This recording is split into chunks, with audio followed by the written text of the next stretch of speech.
بسم الله الرحمن الرحيم. لا أقسم بيوم القيامة ولا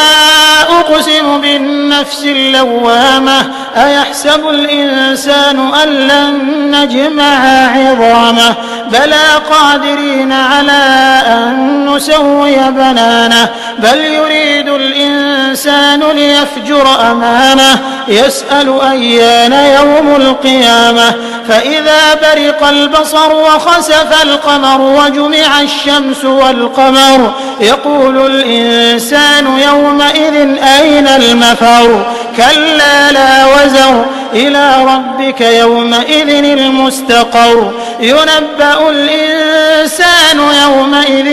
بما قدم وأخر بل الإنسان على نفسه بصيرة